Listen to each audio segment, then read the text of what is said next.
Hello everyone, May the 2nd, an extraordinary month we're getting into, and I try to show you here in a short video the most important alignments I found, kind of a preview, and then I will do additional videos which go into the details more and show more different charts backing what I'm saying. So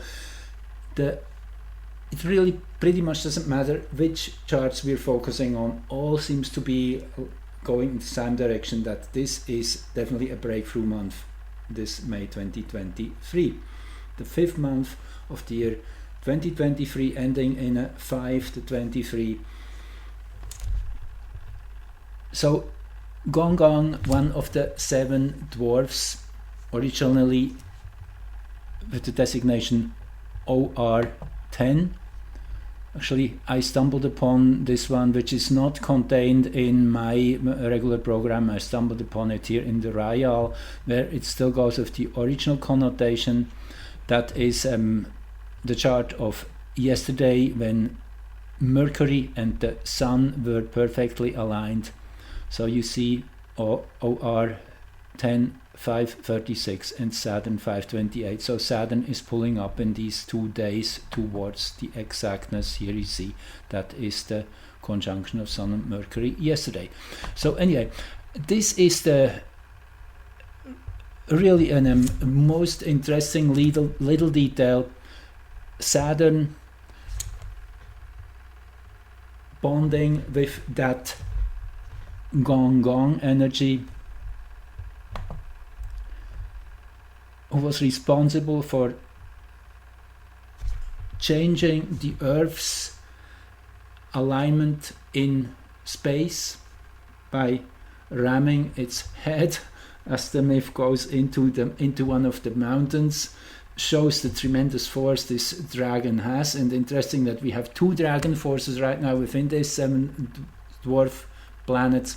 There's Gonggong and then there's Haumea, who is also having this dragon energy from a different angle. I would call Haumea the fire dragon, and this is the water dragon. So these 2 forces, when we are able to tame them, to use them in a positive way, they can have a tremendous impact. And I will get deeper into that in an additional video, as I saw how this works really, how we are able to really contain this energy of Gonggong and work it into the right direction.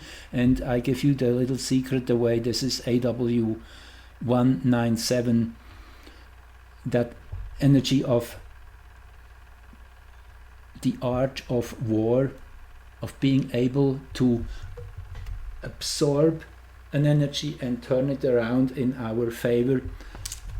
AW197 and Saturn and Gonggong here in this degree, they're working as a team. Saturn is the planet of structure, of form, the most dense material energy we have in this universe is Saturnian. So Saturn is in a way taming this energy, bringing it into a workable form. And interesting that in this moment, when this alignment is exact, we have this 19th degree of Taurus, where Uranus is, you see Uranus 1835, just really merely a little bit in the 4th house, very close, very exact conjunction. And this 19th degree is super important as we meet that over and again. So this is kind of the little bonus.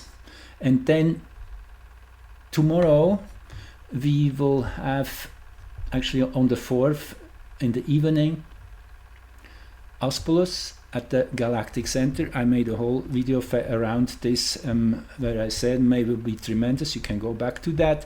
It was very special with this Pallas Pluto opposition exactly in the axis, the power axis, which means an evolution of understanding of putting the dots together, and that is what's going on in a collective big way right now. Now you will be surprised to see this is May the 4th, 5:22, and exactly 24 hours pretty much is when the lunar eclipse will be exact. It's uncanny, you see within seconds. So these two alignments, as I have shown you many times, when there's such synchronicities, these energies lock into each other and mutually enlarge each other. So the lunar eclipse being really the kind of the culmination of this whole month, I would say, picking up on that frequency of Aspolus at the galactic center. Aspolus had 5 different exact alignments actually opposing the galactic center. I keep saying it wrong, so sorry about that. So here we are, that final and 5th alignment of the galactic center, and Venus being here too at the same time. It's really nice to see Venus again as bringing this energy down to Earth, making it accessible, making it experiential, so we really can tune into it. Aspolus being the Sherlock Holmes energy, who's intrigued by mysteries and all kinds of secrets. So this is the time to dive deep into all the things which are seeming suspicious and weird and odd, and then once you get onto the track, you add up the dots that is happening. Interesting that this 24th degree of Libra, which is rising, is in the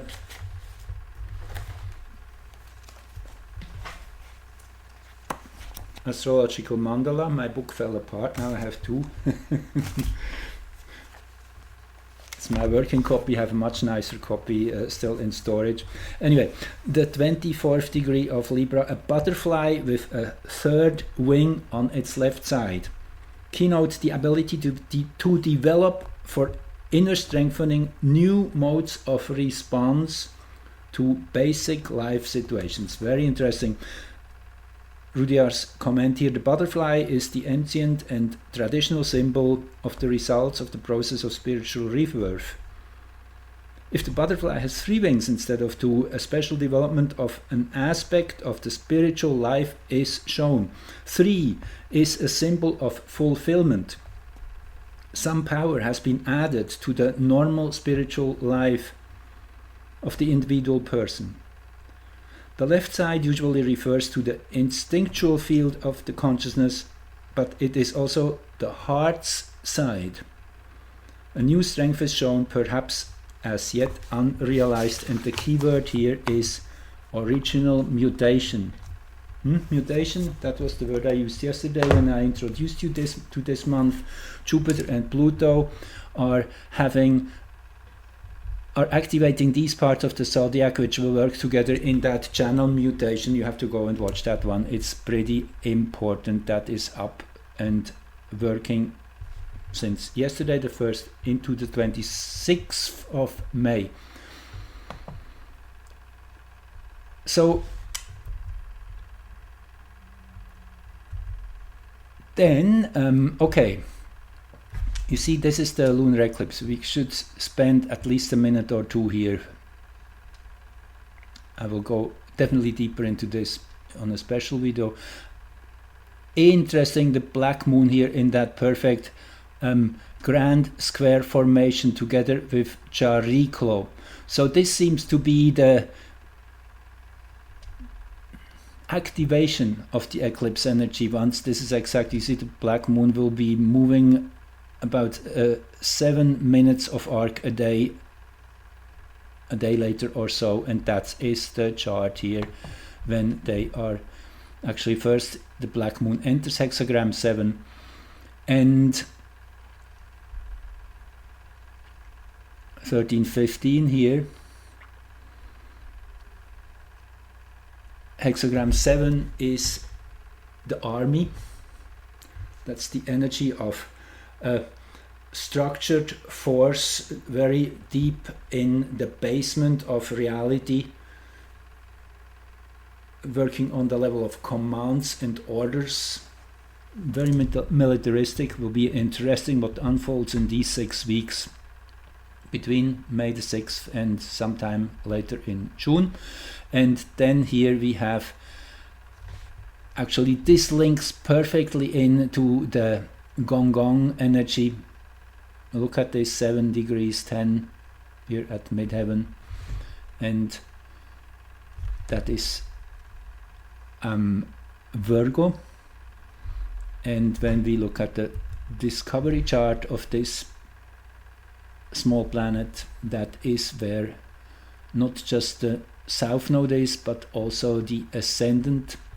So it really taps into that energy.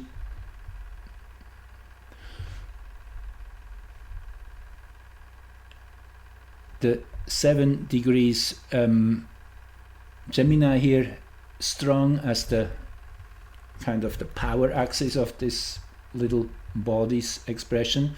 And then, yes, here is the opposition of the black moon and Chariklo. And Chariklo is the midwife, holding hands, accompanying us through that process. That is that gentle energy in the background, very much in the Aquarian frequency. The wife of Chiron, by the way. So all this seems to be a helpful hand in facing that collective shadow which we are piercing through in these next few weeks, most particularly so. Now you see another really a nice series of repetitions you will have here, and the 7th and 8th and the 8th and 9th degree, actually I guess it is, of Scorpio and Taurus. Here actually Mercury extremely powerfully placed, 2 minutes of arc, 749 above the 7th house cusp. So it is really interactional. The 7th house is where the polarities meet and exchange their frequencies, energies, understandings. It is where really new life is formed, is always in the 7th house. See, here we go. Uranus now enters hexagram 23 on the 8th of May. A very important moment, and just 1 day later the Sun follows that, crossing that same degree, 1852-30. Well, just quickly show you, for those of you who are new, I lined that one up here too. This is where you find the overlay of the I Ching with the zodiac. That's in my resource site here, thecosmosofin.org, which I'm not able to access anymore. But here you find that if you click on this, then you see here in the sign Taurus, let me make this a little larger here. This is hexagram 23, 1852-30 starting, and the exact numbers you find down here. You can scroll down if you're interested. So 23 is a very interesting hexagram. It's called splitting apart. And you see, if you look at the structure, it's obvious. This is a very unstable structure. A heavy roof on a tower, already wobbling and falling apart. Now Uranus enters at the lower end into the first line, and then as it moves through the next few months towards its culmination in late August. You see here I have that on August 28 it will be yeah, now it disappears again. Here we go. Okay, too many things happening here. Here it is. on 28th of August at 2304 Taurus. That is the 5th line, and the 5th line is super interesting. I really think you should hear that. A school of fishes, favor comes through the court ladies. Everything acts to further, to advance. Here, in immediate proximity of the strong, light-giving principle at the top, the nature of the dark force undergoes a change. Super interesting. Now you see, this is what it looks again like. So we are talking of the 5th line here. So Uranus gradually moves through these 5 lines, turns around here, and then goes backwards in retrogression.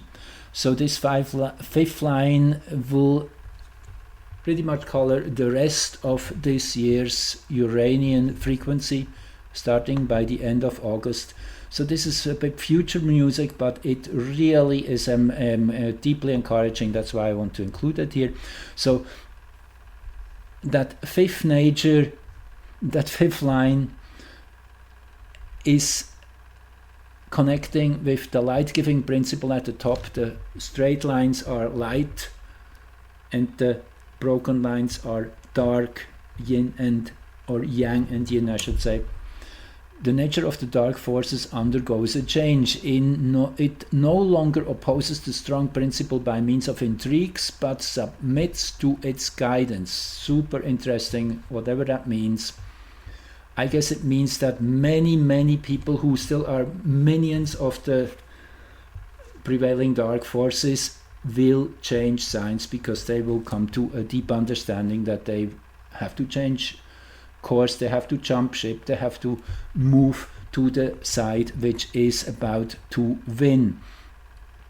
Indeed, as the head of the other weak lines, it leads all of these to the strong line. So it is the top line of the weak lines.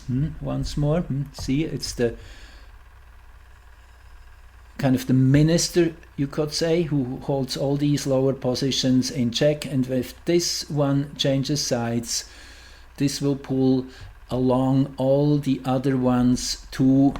That's the idea here of this line, which then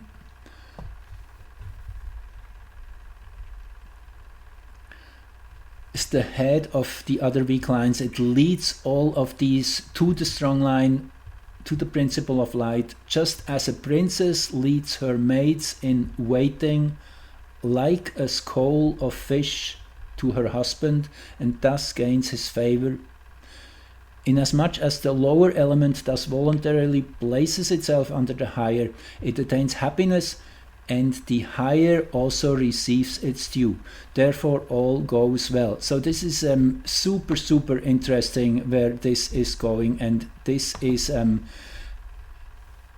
when Uranus enters this frequency the first time in 84 years, by the way, here on the 8th of May, and will be in that frequency pretty much for the rest of the year. The Sun follows, and the Sun will be in here for 6 days only, till about the 15th.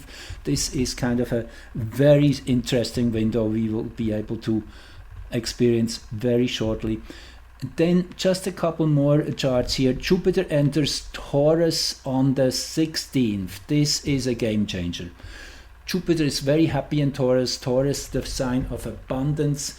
This is definitely showing we are moving in the right direction. There's a breakthrough coming. Jupiter is joining the North Node, and actually the moment Jupiter enters the sign of Taurus on the 16th, it will be aligned with the descendant, the 7th house cusp again of interaction, of meeting the others, with the North Node super well placed here in this whole lineup of Taurian energies, which are all about back to nature, back to connecting with nature, planting seeds, not just literally as the season says, but also ideologically and project-wise. This is an extremely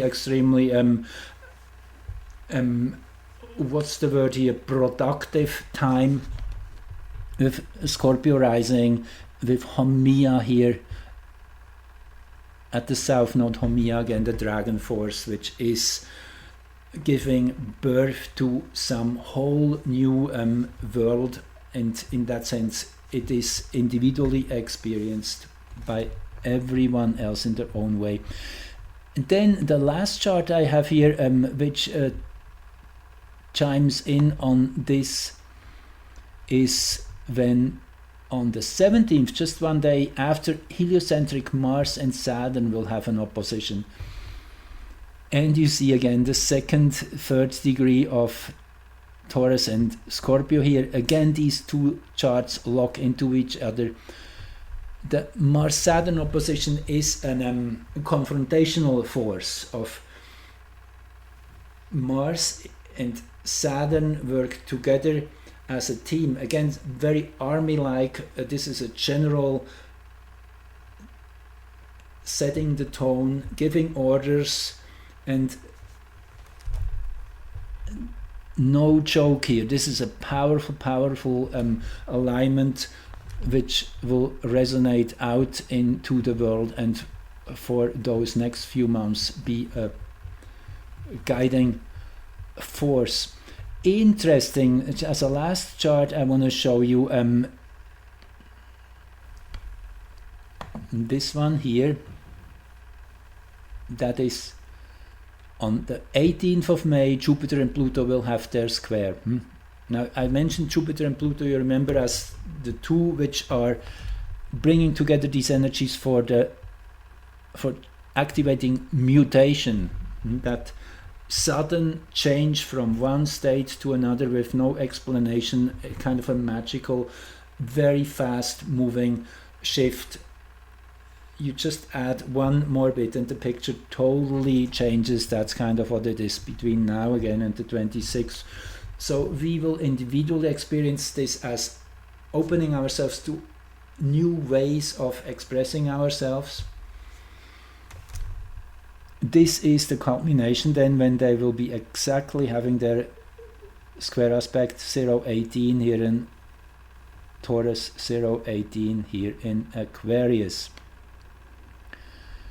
with the great attractor here at the 10th house cusp, that place where astronomers figured out where all the galaxies in our local neighborhood, in our local cluster, so to say, within thousands of light years, are heading towards, eventually will collapse in that point. So it's a great force of pulling into one singularity, if you want. The moon here again in a very powerful place here at that moment, the 8th degree of Taurus, which we had, I showed you in a whole bunch of charts, and I just also show you this here on the side. That was the comets, the green comets perihelion, when it was closest to the sun, which is really in a nutshell the energy of the comet. And what you see here is that same degree was here in the power axis, the consciousness axis, as experienced here on planet Earth, the 8th degree of Taurus, 8th degree of Taurus. It all falls in place. If you just go back here quickly to these couple charts, you see this one is it, 7th Taurus, Black Moon Chariklo opposition, and then Uranus entering that powerful hexagram 23 collapse, where the roof is caving in at the system, and when the sun follows. So this is the core window between the 9th and the 15th May. It will be really loud, we can expect, with Gonggong, the dragon force, who has that intensity of shifting Earth's axis.